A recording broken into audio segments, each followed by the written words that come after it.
Hello, everybody. I'm Nikki Novak, and welcome to the Fandango space at CinemaCon, and we are talking all things Ramayan. Welcome. So excited to have you both here. How are you doing? Thank you.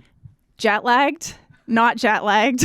I'm also jet lagged. Are you jet lagged too? Well, we appreciate you being here, and you're in the middle of shooting part 2 of Ramayan. So what are you doing here? I think, there's no question that CinemaCon being such a big event for cinema worldwide, we had to take that opportunity to really come and take a break from the filming and come and make a presence in front of the world. And you're doing that. You're already doing that. This is going to be, obviously, people in India are it's a highly anticipated film, but American audiences are going to see this as well that might not be familiar with the story of Ramayan.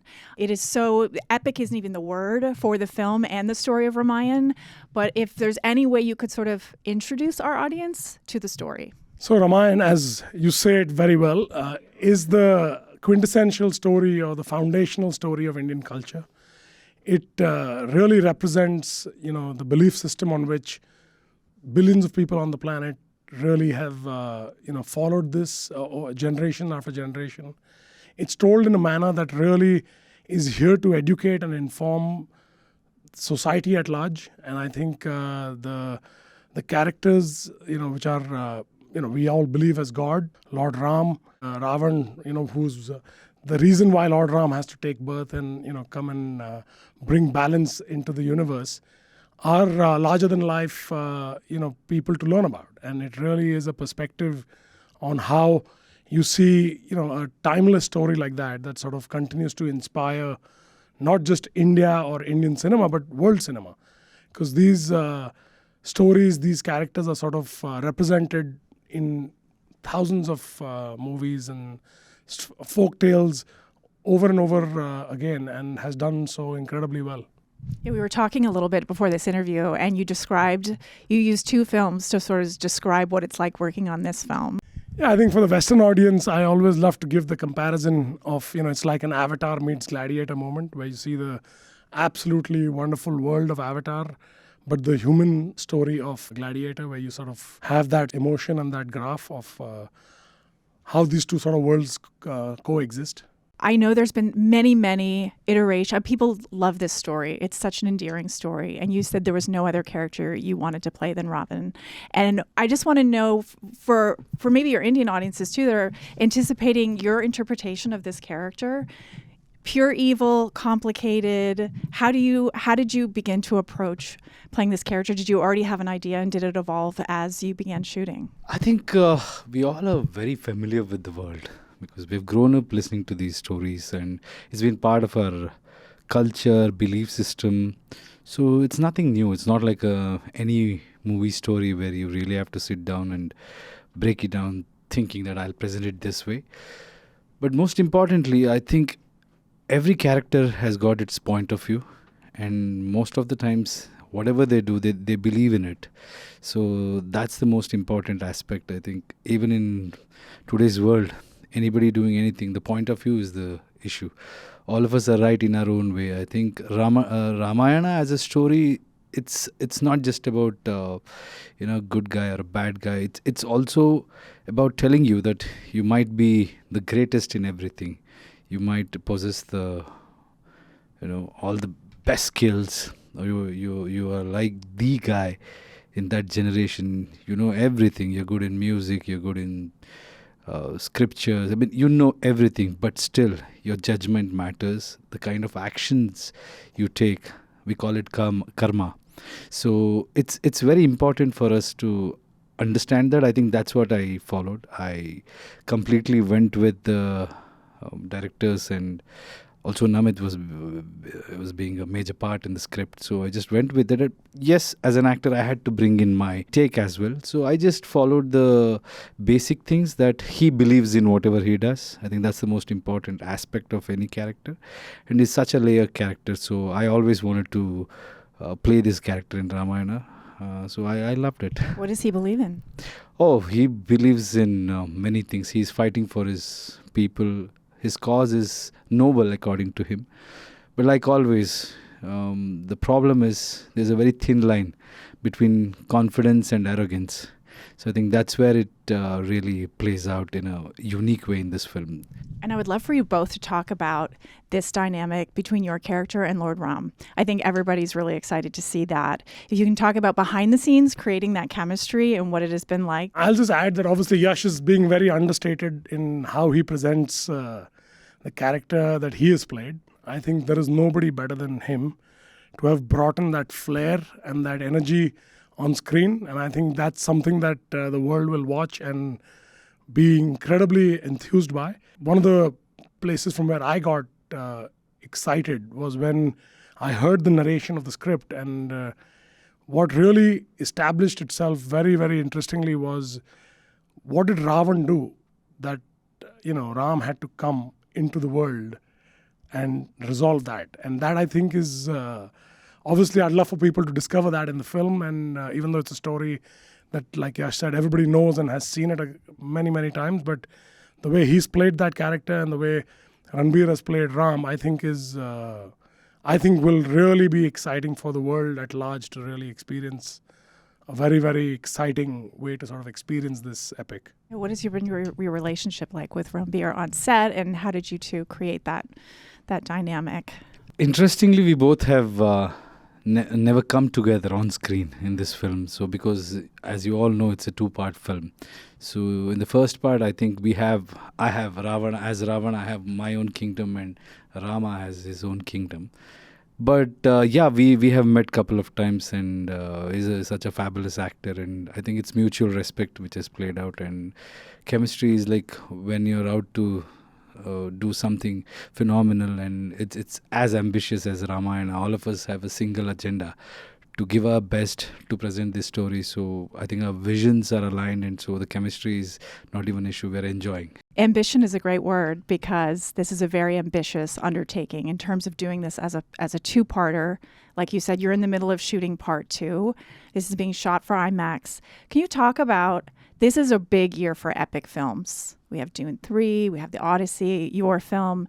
Why do you think audiences, this is the time, and how in 2026 are you telling a modern story for a 2026 audience based on such an old story? What is interesting, and it was a perspective I actually heard from someone in America itself, it was like, you're bringing us the first story of the world, or the first story of the universe, but it's something we don't know much about. So it's almost like you're telling us a timeless story, but it's actually, we're going to discover it for the first time. So there's a lot of freshness and excitement towards it. Obviously, every Indian, their heart beats with this story. All of us, our parents, our grandparents, generations before us have all learned the Ramayan, heard the Ramayan, experienced it in various different forms. So it's very interesting to sort of bring something with that big screen spectacle, but with the heart that every Indian cares about to the world, that I think is very, very relevant. The concept of the Ramayan, which really presents that point of view, I think is very timely in the world in which that we all live, which is fraught with so much conflict and so much divisiveness.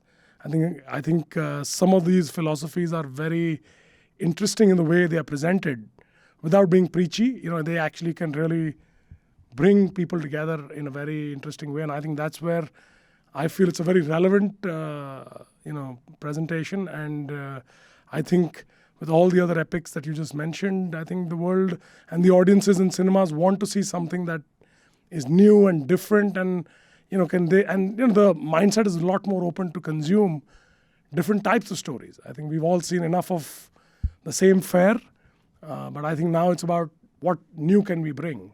Okay, so you're a very busy man. You also have Toxic coming out. Tell us a little bit about that. Toxic is also a very ambitious film.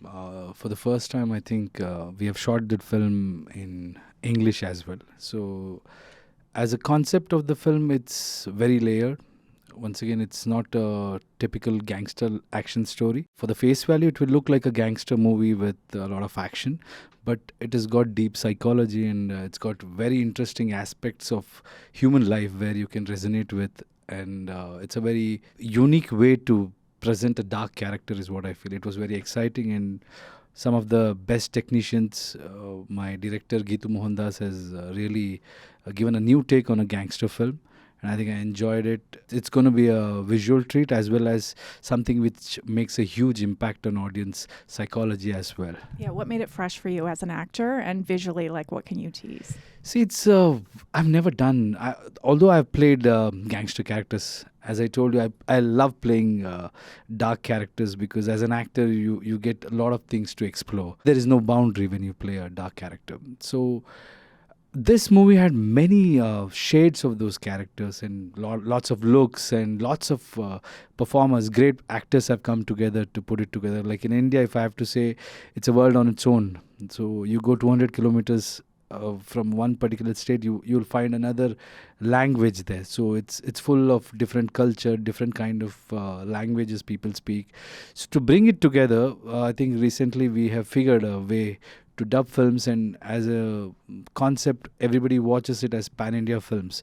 Means a film which caters to all the audience. I think this is one of those films with lot of commercial aspects as well as a new way, a fresh way of storytelling, which is going to be a very unique experience for Indians. And also we wanted to, like Namit and me came together for this, especially I'd been to LA. I was trying to understand the filmmaking process, what we can do more, enhance our Indian storytelling. So Namit is one of our, we are so proud of him, what he has achieved in this part of the world. His company DNEG, the way he has built it. So I just wanted to take his company's advice and wanted to put out something which is magnanimous and also a great visual experience for audience all over the world. So that's when we met, and then it turned into Ramayana. But I should tell you that Namit and DNEG has been a major part in Toxic as well. So the goal is same. The goal is always trying to enhance the storytelling of our continent, because it's high time the world has to come together. So how can we bridge both the worlds? Because the kind of number what Indian movies are making in India as well as outside India with the Indian diaspora, the Hollywood or the Western films are definitely not doing full potential in our country. So the idea is to say, how can we bridge these two worlds? How can we make cinema a global thing where everybody can explore the maximum out of it and make better movies? And how do we take it one notch higher? That's the goal. I think that's why we all are together. Okay, now I have to ask you, if you're bridging two worlds and you're working with either an American actor or actress, who is the actor or actress you want to work with? No, I think we have a couple of actors. They're from UK and America. I think J.J. Perry, the action director, he did films like John Wick, and a lot of films he has worked on. He brought in a lot of class and new techniques to film, and he has done a phenomenal job. It's even in Ramayana, if you see, we have a lot of action directors from the West and American action directors. And see, the technology, we are exchanging technology, exchanging talent, exchanging our filmmaking skill and their filmmaking skill. Basically, if we can bring the two worlds together in terms of storytelling or even the other technical aspects, so I think we have a lot more to do in terms of cinema. I just want to end with, we like to ask people when they go to the movies, because obviously you're both making films, but you grew up as film fans. When you go to the movies, where do you like to sit? Is there a spot? Do you like the front? Do you like the middle? Do you like the back row? And what do you snack on when you're in India? And what is the movie-going experience like in India for American audiences that don't realize? So I think you have to experience it to know. Movie making is actually really interesting because of the way audience consume entertainment there. It's more like a concert or it's crazy out there. People enjoy. It's part of culture. It's pop culture. And when people love films, they're going to turn it into a stadium. It's going to be like a big football match, or they just enjoy each and everything. That's the best part about being in this industry. If I personally want to watch a film, I think it's the last row. And what I munch on, maybe popcorn, classic. Yeah. It's universal. It's universal, yeah. As far as I'm concerned, I grew up watching films back in the day when there were no multiplexes. Although I'm not that old, but that sort of was the most fun way to watch.